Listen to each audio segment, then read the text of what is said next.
We are almost at the halfway stage of the Premier League season, which means we're nearly halfway through the whole season in its entirety. We've seen a lot of different things. We're up to the quarterfinals of the Carabao Cup.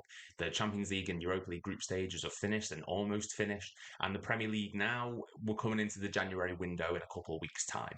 So it seems like the right time to go through every team's performance this season in all walks of life, all competitions: Carabao Cup, Champions League, Europa League, Conference League, Premier League.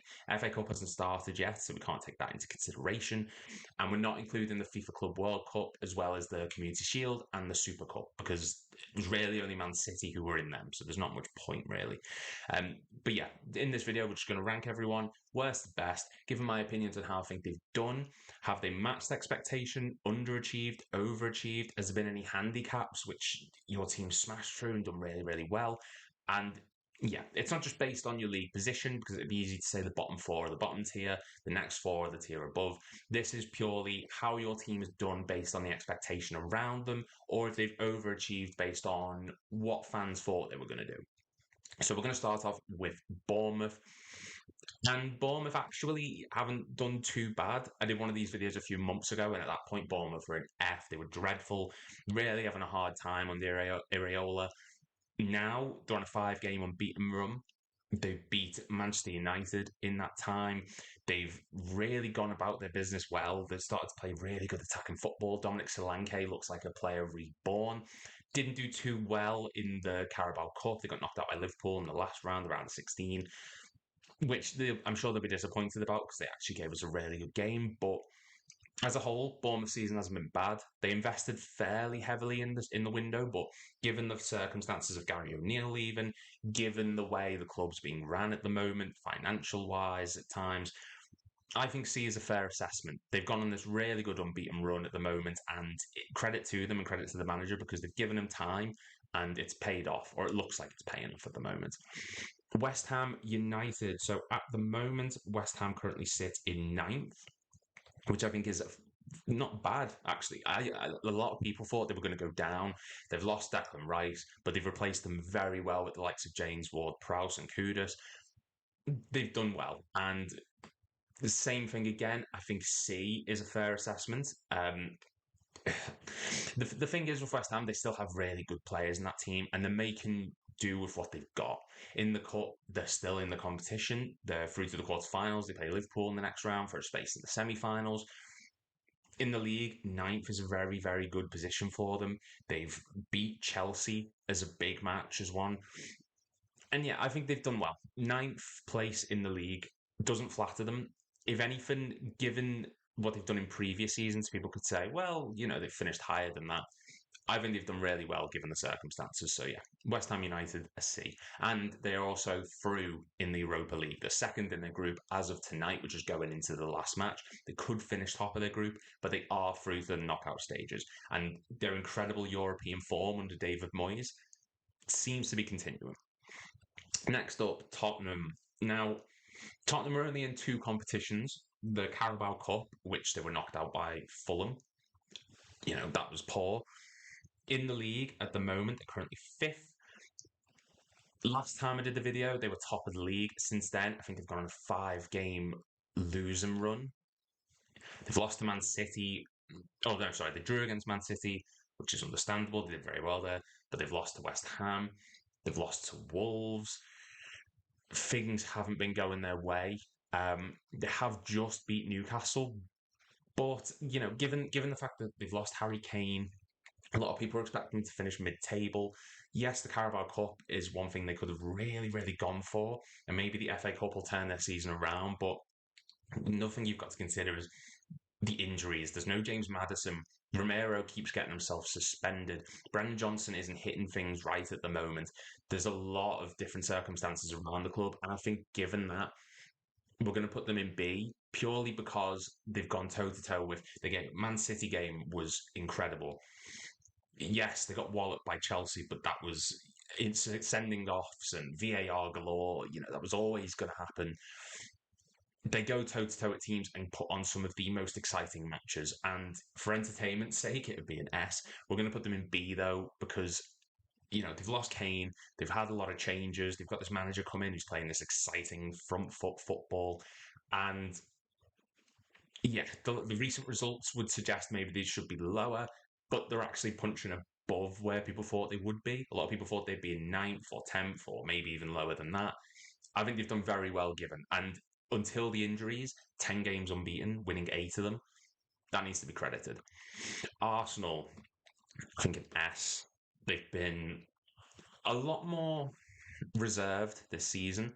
Last season, they were very attacking team. They wanted to blow teams away, beat them 3-4-0, but they left themselves susceptible to counter attacks, and ultimately that cost them the league. We saw that against Southampton, we saw that against Brighton at the end of last season. This season, they're happy to drag games out 1-0, but they can also go and get the high score lines like the Luton 4-3, which was a last minute winner, the Man United, the 3-1 there. They're showing grit and character. The comeback against Chelsea, where they were 2-0 down, they then drew it 2-2. That Man United game, as I've previously mentioned. I'm excited to see what happens when they play Liverpool because I think that's going to be a really exciting game. It's been controlled for them at points, and they're really showing title credentials. And I said that in a previous video. In terms of the Carabao Cup, they did get knocked out by West Ham in the last round, which, disappointing for them. I'm sure they would have liked another trophy, but there's still the FA Cup, of course, and the Premier League, and maybe even the Champions League. They finished top of their group.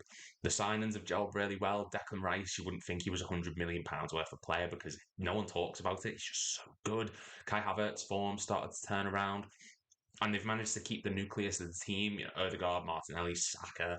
Raya's come in and been a bit hit and miss, but Ramsdale's still there. They've got depth and they've done very well with it. So I think for that, it needs to be an S.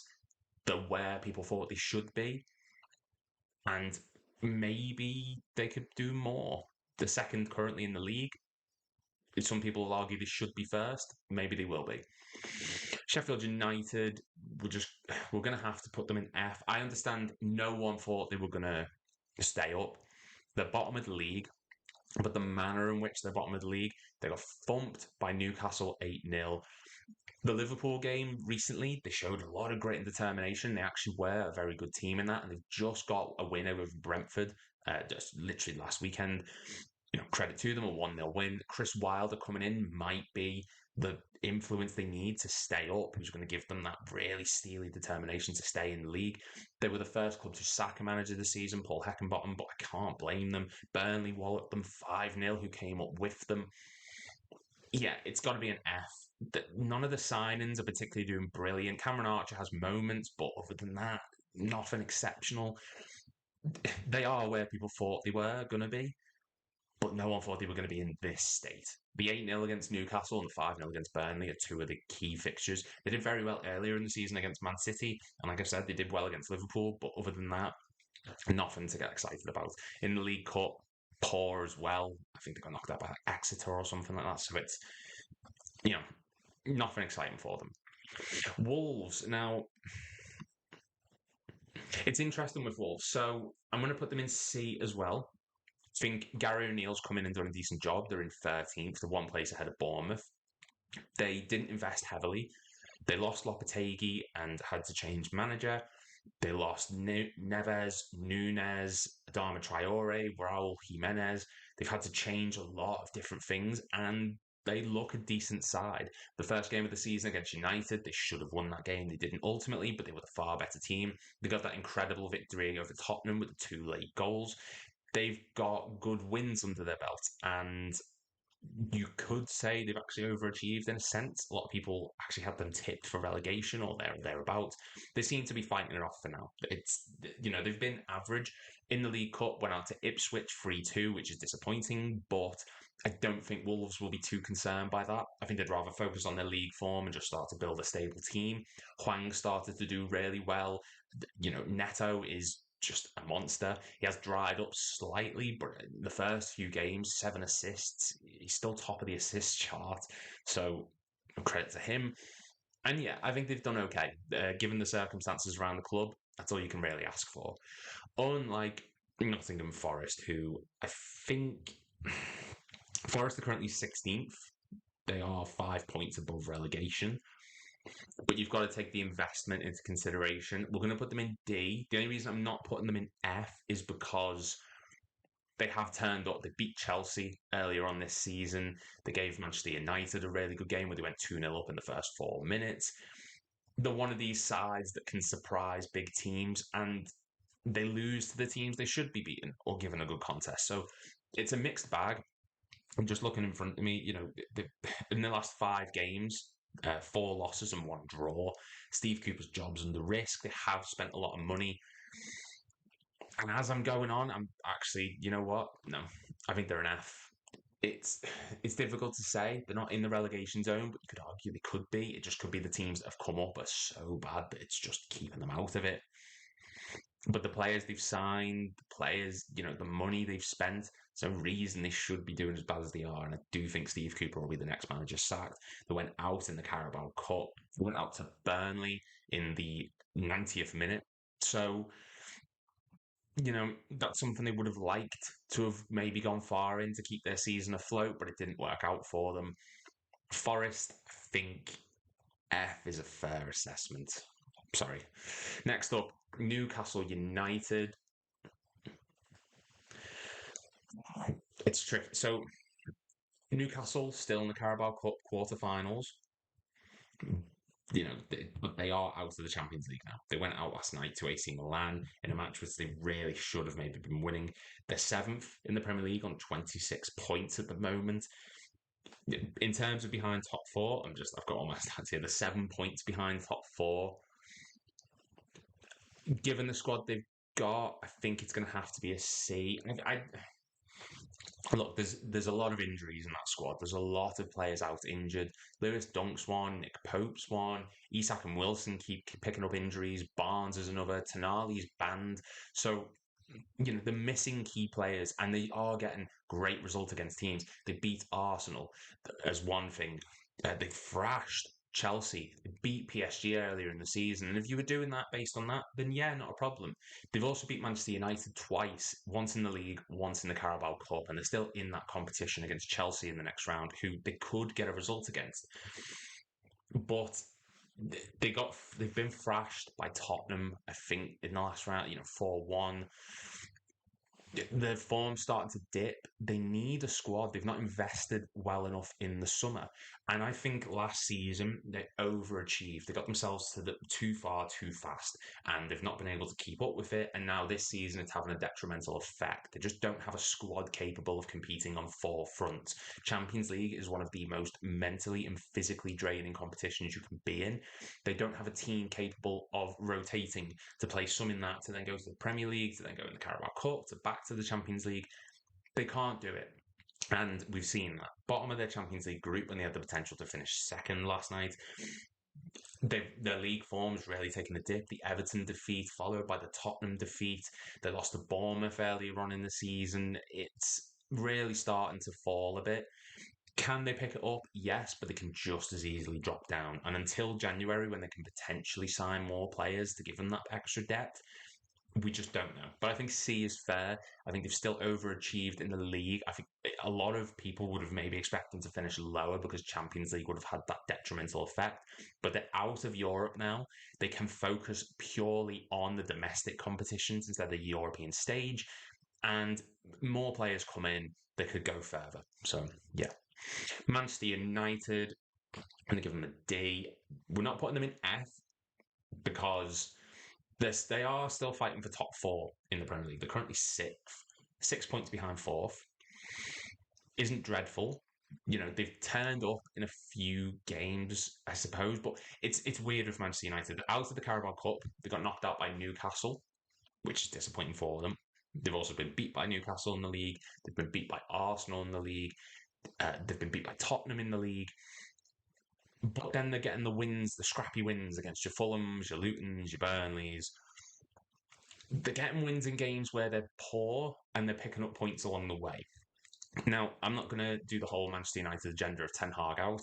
I don't necessarily think Ten Hag's the problem, but he is a problem at the club because the system isn't working. And you can see that on the pitch, given the circumstances of the players who have come in, given the players who have gone out. The recruitment policy is poor. They finished bottom of their Champions League group, which included Copenhagen and Galatasaray. Bayern Munich, fair enough, but Bayern should be top in that group. United should be second, and they've crashed out of it in embarrassing circumstances. They only had one shot on target in a match against Bayern the other day, which they absolutely had to win. Shows where they are as a club. Jadon Sancho's been ostracised. Anthony almost was as well. The players they've brought in have been poor. Mason Mount, Onana. It's been a disappointing season. The only reason it's not an F is because they are still getting the occasional league win, the league results to keep it ticking along. The 2-1 win over Chelsea was a big statement, and they've got Liverpool next, so we need to see what happens with that. Manchester City, we're going to put them in B, actually. Now, it's hard to judge City because, on one hand, it's City. They have set the standards so high that the season they're having now in previous years would still be considered a great success. But they're currently fourth. They're out of the Carabao Cup. They got knocked out by Newcastle. Champions League, yeah, they've got through that faultlessly. But there's something not right about them. They've not signed very well this summer. Nunes hasn't particularly hit the ground running. Kovacic is hit and miss. Doku, on moments, looks really, really good, and Gvardiol looks like a great player, but something's wrong with City. They just don't seem to be able to play well. Or I can't explain it. It's look, they're going to lose games a season. They always do. Every team does, apart from Arsenal, that one season. But they've lost to Wolves in poor circumstances. They lost to Villa, where Villa had 17 shots to Man City's 2. They absolutely dominated them. They lost earlier on in the season to Arsenal. The Liverpool draw, they didn't particularly look great in that. They've also drew to Tottenham and they drew to Chelsea. In terms of league form, they're not having a great season. They're 4 points behind fourth place. They're currently behind first place even. They're currently in fourth. Carabao Cup. They can't win the quadruple this season. Yes, they finished top of the Champions League group in incredible circumstances. I just think by City's high standards and the standards that people expect, where they are currently, I think B is a fair assessment for them. Liverpool, it's going to be bias, I know, but we do have to give our season top marks. We lost James Milner, Jordan Henderson, Roberto Firmino, Fabinho, Oxlade-Chamberlain, Naby Keita. We lost a lot of key players this summer. The signs we've made have been fantastic. Szoboszlai, one of the best signings of the summer. McAllister, yeah, he's been good. Endo has started to come into his own now. Gravenberch has looked fantastic at points. We're top of the Premier League, albeit by 1 point, but we're still top of the Premier League. No one expected us to be there. We're still in the Carabao Cup. We're in the quarterfinals against West Ham in the next round. We topped our Europa League group with a game in hand. We're doing very well. And injuries are starting to mount a bit. We've got no Joel Matip now for the season. Diogo Jota's out for a foreseeable length of time. McAllister's now got an injury. Robertson, of course, with his shoulder. But we're still where we are, and we've shown fight and grit and steely determination. And to be where we are in all competitions at the moment is a testament to the club itself. We've done very, very well in a season where a lot of people thought we'd plateau and have to rebuild and take a season or two to get there. Maybe we're doing what Newcastle did last season where we're overachieving, but we really are playing well at points, and we're playing poor at other points, but we're still getting the results. The Palace game this weekend was a perfect example of that. Even the Sheffield game, the Newcastle late comeback where we ended up winning it was absolutely fantastic. We probably could have done more against Man City, but it is what it is. We just have to keep going, and I think S is a pretty good assessment actually of our season. Fulham. Now, Fulham's an interesting one. So the 10th. Now, I believed Fulham were going to get relegated earlier this season. I thought there was a chance. They lost Mitrovic, of course. Palhinha just did not look like he wanted to be there. Marco Silva, there was all the rumblings about him leaving because of all the Saudi links. In actuality, Fulham have shocked me. They've gone on a big tear through the league at the moment. They're currently 3 wins in the last 5, including a 5-0 battering of Nottingham Forest. Iwobi has started to look every bit the player that he was at Arsenal. Williams started to get goals. Jimenez, 3 goals in his last 2 games. They seem to have clicked and found the system that works again like they did last season. Marco Silva is one of those managers that if you buy into his philosophy, he'll get you playing a fantastic game of football. Harry Wilson was a beneficiary of that. Fabio Carvalho was another one. He's got them playing his football again, and it's really showing. Yes, they were poor in the Carabao Cup. They beat Tottenham, which was outstanding, but then they went out in the very next round. So that needs to be taken into account. With regards to the league season, though, they've actually done very well so far. It was hit and miss at the beginning: 6 wins, 3 draws, 7 losses, but they've really upped their form at the moment. And I'm not looking forward to playing for them this season because they have become a bit of a struggle for us. And yeah, they've really done well given that. Next up, Everton. Everton are going in S. Now, that's going to be a bit cause a bit of debate, but I think it needs to be said that this 10-point deduction, whilst Everton did break the rules, and it might be a bit harsh, but they do deserve a punishment for it. They were in the relegation zone following the 10-point deduction. At the time of recording this, they're currently in 17th. They're 4 points ahead of the relegation zone. They beat Chelsea. They beat Newcastle. They've beat the teams around them, and Sean Dyche has got them playing great football. They look solid. I'm not saying it's great as in the terms of it's the most exciting football ever, but Decore has started playing his best football of his career. They look solid at the back. Pickford's back to his best form, arguably. Yes, we'd like to see Calvert-Lewin maybe pushing up a bit more and getting a few more goals, but they are doing well. 7 wins, 2 draws, 7 losses. Without the 10-point deduction, they'd be on 23 points, and on 23 points, they'd currently be 10th. So ahead of Chelsea, by the way. So, we've got to really say they've done fantastic. In Carabao Cup, Everton are still in it. They're still in that competition. They're in the quarterfinals. They beat Burnley. They went back to Burnley and got a really good result there.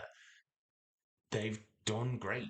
It can't be argued. They have had the defeats at points which were embarrassing, but they've done well. And credit to them, the 10-point deduction just has not phased them, and they've got out of it as quick as possible. So, well done, Chelsea. Chelsea, Everton. It's because the next team we're talking about is Chelsea, and Chelsea have got to be an F. And yeah, I don't think there's any two ways about it. Now, at the start of this season, we heard other football creators, Roy Jennings and Joey Knight, talking about how Pochettino needs the time. Pochettino needs to be given the opportunity. He's not the problem. He's the only thing right at the club. Now it's, look, Poch might not be the man. And that's disappointing for them because Chelsea, as much as people talk about them spending the money and as much as people talk about it's a billion spent and this player came in and this player came in, it's a shame to see Chelsea drop to where they are at the time. They're 12th in the league. 7 defeats in their last 5 games. They've only won 1. The loss to Manchester United. Yeah, that Man United one just really said it all. To be honest, they were absolutely poor. Everton beat them. Newcastle beat them. They've just not really done well. And this season, they've struggled massively, home and away. They've got to pick it up. They're still in the Carabao Cup. They've got Newcastle in the next round. That can go either way. So they might go on a cup run and win a Carabao Cup, which would be fantastic for them, and it definitely bumped them up. But their league form's been so bad, so hit and miss, and the football they play has been so poor. Mudryk and Nicholas Jackson just aren't doing it. Caicedo's look good at points, but he's not been fantastic. So yeah, it needs to be taken into consideration that Chelsea should be doing better. I thought Chelsea were actually going to finish top 4. I thought they were going to finish second. No, far from it. And the expectation was that after this money spent and this manager came in, it might still come good. But the thought was that they were going to be pushing for that top 4 place. Doesn't look like it. Burnley are F, relegation zone, second from the bottom. There's not a great deal to say with regards to Burnley. They've been knocked out of the Carabao Cup by Everton 3-0, which was an embarrassment for them. They're currently 19th on 8 points, 2 wins, 2 draws, 12 losses, which is not good for them. when Vincent Company took over in the Championship and they thrashed the league, by the way, everyone thought, yes, he's going to translate this into the Premier League. He signed great players in the summer, young prospects, similar to Chelsea, but they also brought in a mix of experience. Sander Berg coming in, was prime player. It's not worked. They've got a few. They play well, and don't get me wrong, like they should not be losing some of the games that they do, but the Brentford game summed it up. The West Ham game summed it up. They're losing late on in the games when they're winning. They just can't hold on to a lead. And it's shown. They're set for relegation as far as I'm concerned with Sheffield. The next spot's up for debate. But for me, Burnley just have not done well. People expected more from them. And yeah, I think F is a pretty fair assessment of it. Next up, Aston Villa, undeniably S, through in the Conference League. Yes, they're out of the Carabao Cup, but I don't think they're going to care about that whatsoever. Premier League, they're third. They've beat Man City at home. They've beat Arsenal at home. The only bad game they had really was against Liverpool and Newcastle at the start of the season. But the football they're playing is superb. They are the best team at catching opposition attacks out offside, and they've signed brilliantly. Tielemans has taken time, but he started to finally click. Pau Torres has looked absolutely fantastic. Carlos de Gerard signing's done really, really well. Digne's back in the team. John McGinn looks like a player reborn, and Villa have been exceptional. And people are talking about them as title challengers, and it might be premature, but you can't deny that the football they're playing really does tell a lot about them. Emery has been fantastic with them. If I go on to Villa stats now, they're currently third, 11 wins in 16 games. In their last 5, they picked up 4 wins and a draw. That Arsenal win was symbolic. They got battered that game and they still came away with the win. But then in the Man City game, they dominated Manchester City for the full 90 minutes. So, yeah, I think it's they've overachieved massively, but maybe they're just getting to the standard that they should be with the players they've got and the manager they've got. They're playing great. Crystal Palace, I'm going to put them in D. Yes, they lost Wilfred Zaha, but they still have Elise there. They still have Eze, Edouard, Mateta. They signed Jefferson Lerma, who's a good sign, and they still have a good squad. And they went backwards by appointing Hodgson. His job's on the line now. He looks like he might be going. And at the time of doing this, Palace are currently 15th. They've not won in the last 5 games, 4 losses and a draw. They were good in the Liverpool match, and you could debate that they maybe should have won that, but they didn't ultimately. They've scored 15 and conceded 23. Defensively, they're solid, but going forward, they are absolutely dreadful. And that's a Roy Hodgson team for you. We know this from experience. He's not a good attack-minded manager. I'm not saying Palace are going to get relegated, but if they want to go any further, they have to change manager. Knocked out of the Carabao Cup early as well. Not in any European competition, so the league's really the main talk point for them. Palace have to do better. Palace have got to improve. When Hodgson goes, they need an attack-minded, exciting manager, similar to what Bournemouth have done, and just get things going the right way. Brighton. It's difficult to say with Brighton. So at the time, Brighton are currently 8th.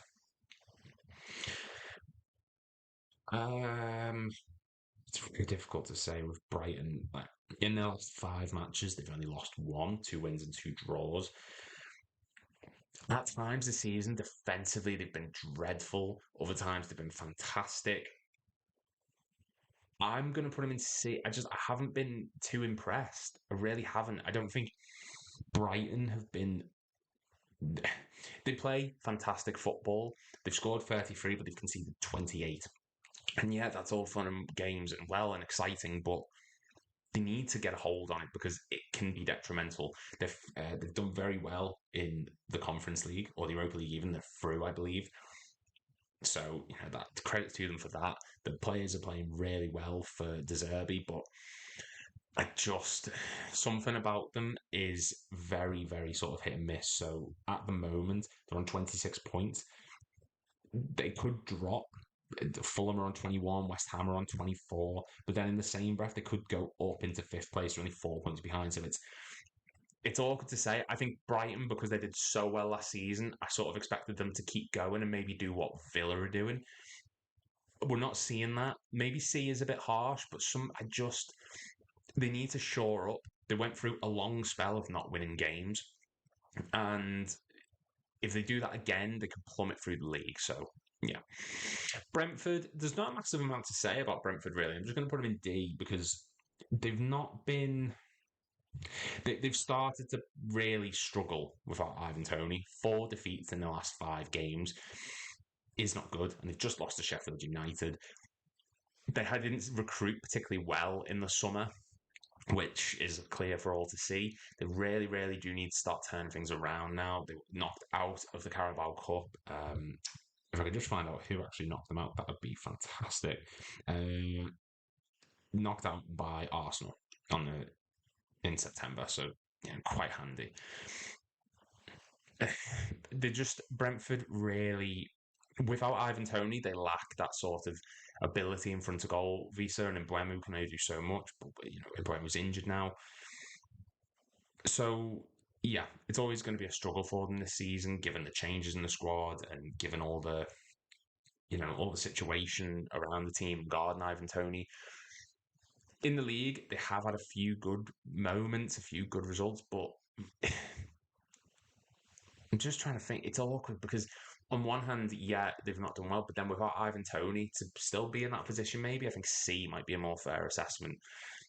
Yeah, I think they're doing better than people thought they would without Ivan Toney. I've said that name 50 times already, but there's not really much else to discuss with Brentford. They're just not playing the same sort of free flow and attacking football. And they have had moments where they can really challenge teams. But earlier in the season, when we played them, I expected a much better match. They didn't do it.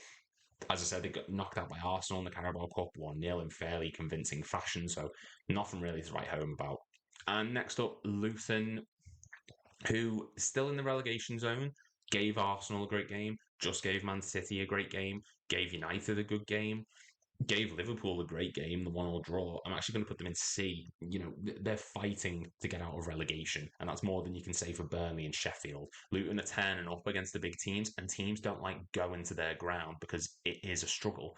I think they beat Wolves not too long ago, so they're doing well. And Ross Barkley started to hit forms. Heath Chong's done very well. They've signed good players. Do I think they'll stay up? No, because the gap already between Everton and Luton is considerable.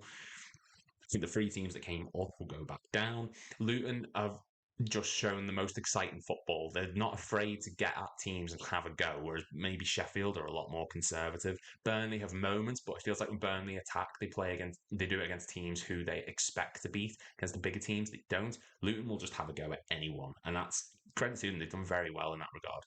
And that is my list. That's the tier list. So as you can see in the top tier, Arsenal, Liverpool, Everton, Villa. In the next tier down, Spurs, Man City, Fulham. In C, we've got Bournemouth, Wolves, West Ham, Newcastle, Brighton, Brentford, Luton. In D, we've got Manchester United and Crystal Palace. And then in the last tier, we've got Sheffield United, Nottingham Forest, Chelsea, and Burnley. Now, please make sure to hit the like and subscribe buttons if you like seeing me. You'll hit the notification bell and tune into the LFC transfer room, 7:30 p.m. UK time. I'm on the streams a lot and I've got videos coming out. And make sure to watch the interview on there I did with Dougie Critchley of Sky Sports and Football Daily. Really, really would appreciate it. Just, yeah, like and subscribe, and I will see you in the next video.